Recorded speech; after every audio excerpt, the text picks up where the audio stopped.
The brick was fired in a kiln near the Thames in the late summer of 1859. It was nothing special, a solid reddish-brown London stock brick, one of millions like it. It would have felt warm from the oven, then cool and rough in a laborer's calloused hand. That man carried it down into a trench, a canyon being cut through the earth beneath the city. He slathered it with mortar and set it into a rising curve. His work joined with the work of 1,000 others. This brick and all the others were laid to form a tunnel. But this tunnel was not for trains or for water or for people. It was for something London had in overwhelming abundance: filth. This brick became part of the northern low-level Interceptor, one of 6 great arteries in a body buried beneath the streets. Its story is the story of how a city, choking on its own waste, dug itself out of the crisis of the century. For decades before this brick was made, London was dying from the inside. The Thames was its open sewer. Every house, every factory, every street drain poured its contents directly into the river. In central London, the water was a thick, viscous soup. The river's tributaries, like the Fleet, were bricked over and turned into giant cloacas, their stench legendary.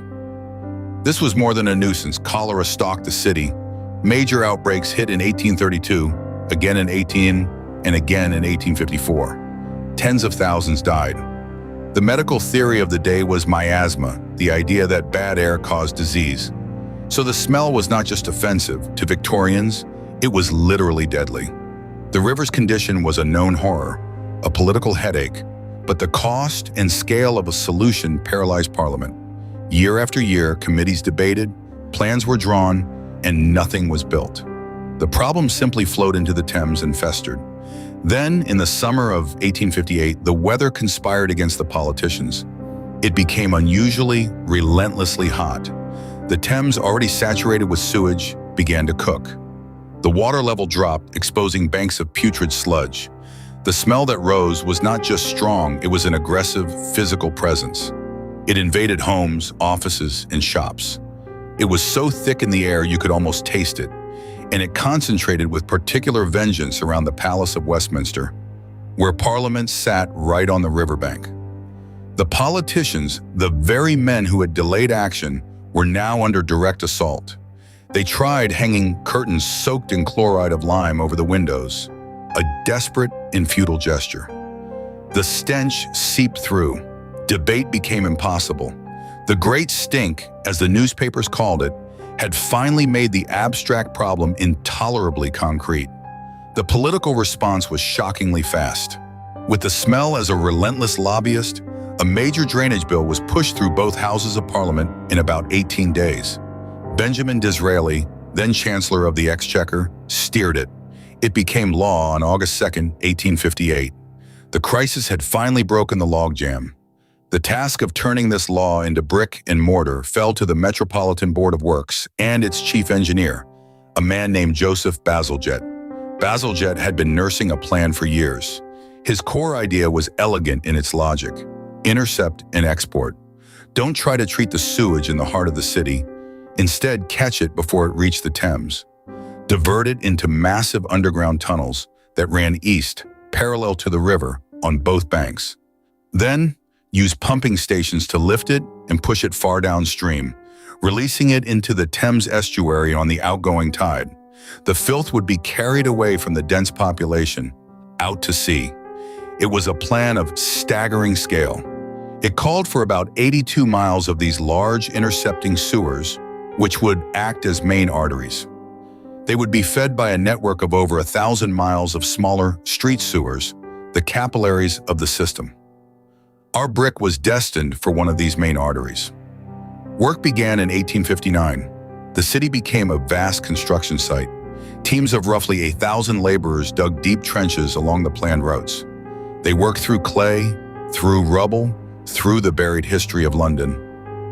The tunnels they built were not modest. Bazalgette famously over-engineered them. He sized the sewers to handle double the population of his time, a decision of extraordinary foresight that would allow the system to serve the city for over a century. The tunnels were lined with brick, laid in strong, curved arches. Our brick found its place in such an arch, part of a wall designed to withstand immense pressure, and flow for generations.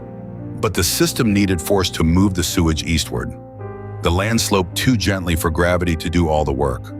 So Bazalgette built cathedrals to machinery, the pumping stations. At Crossness on the south bank and Abbey Mills on the north, he installed gigantic steam-powered beam engines. These were not hidden utilities. They were ornate, temple-like structures, decorated with ironwork of astonishing beauty.